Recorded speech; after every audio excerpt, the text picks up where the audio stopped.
I'm back. It's the King of Digimon here.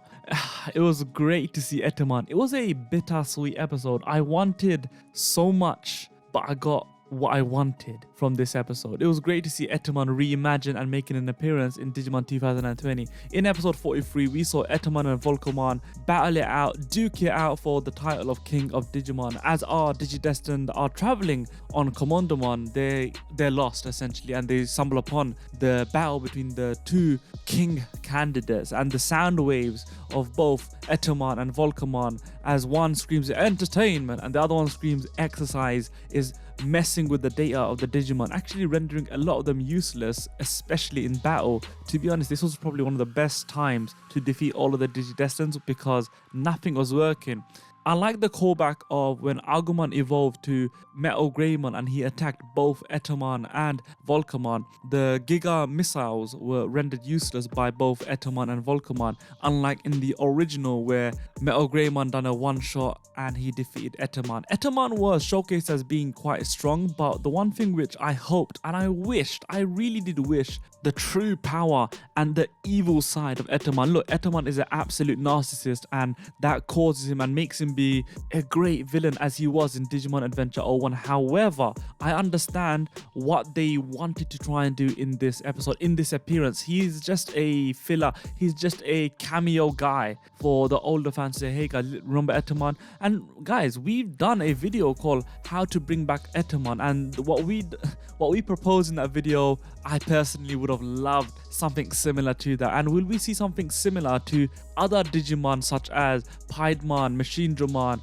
Puppetmon, making somewhat of a impact or appearance in the upcoming series? Maybe, I don't even know. But whoa, was it surprising or what? After Etemon and Volcamon seemingly just KO'd a lot of the Digidestined with their Digimon, you're thinking, how are they going to win? And also, they teased quite a lot of things. The way the story narrative was laid out was extremely smart, with Izzy talking about the USB, the DIM card that he got from Gabumon, saying, oh, what is this? And Mimi showcasing, hey, listen man, don't worry, just chuck it in. And as it was loading, it stopped, and that was the device, that was the way they kind of moved the story along. At the beginning they teased it, oh no, it stopped, you had the whole Etemon Volcamon issue, and by the end the thing loaded up and we saw that it's actually a map. So even though this episode was, you know, quote unquote filler, it served its purpose. The purpose was actually just to give a bit of fun, but also this was the actual transition to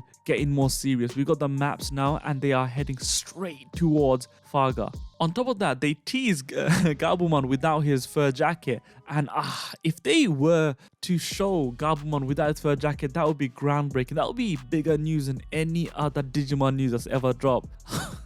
But they didn't. They really did tease us. They were taking the piss with that. Around halfway through the episode, I thought to myself, okay, what are they going to do now? I can see it's quite wacky, it's quite energetic, but it seems to be a whole lot of nothing without much substance. But I'm happy that I was wrong, and I didn't expect this at all. I absolutely did not see this coming, with Mimi and Palmon just chilling, and Palmon, I don't know what she was doing. She was playing with the maracas and then absorbed it, and then she was affected by the sound waves during her Digivolution to Digivolve instead of Togemon to Ponchomon. Firstly, this is another instance of environmentally affected Digivolution. Secondly, I had to think about this. The energy was really quite wacky because Etemon and Volcamon was bringing it all, and there wasn't anyone, to my knowledge, or while I was seeing it, that would make me think, okay, who's going to bring the energy? Either two things are going to have to happen. Someone like either a Metalgreymon or a Garurumon, or someone serious or badass has to come in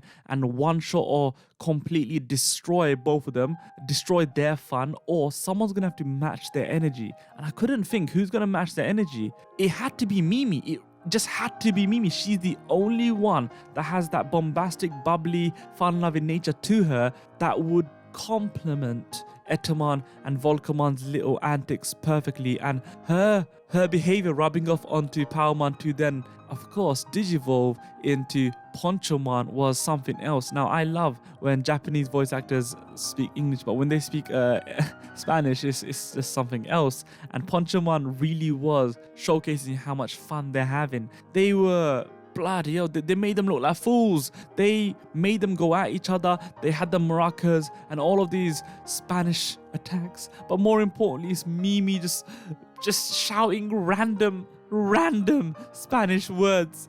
Oh my god. It was a great episode in terms of comedy and in terms of literally taking a very nice step back whilst not really affecting the story. They made a mention about how Tailmon can't remember, so they had to resolve that by the end of the episode. They introduced the main crux, the main issue for them going to Farga, and they resolved it by the end of the episode. Now, I hope we see more of these top tier Digimon from the old Digimon Adventure 01 make a cameo, but it was great to see Etemon, and I sincerely hope that we see Metal Etemon very soon in the future, because oh my god, who doesn't want to see a banana split? Oh, thank you very much. Make sure you like and subscribe. Take care.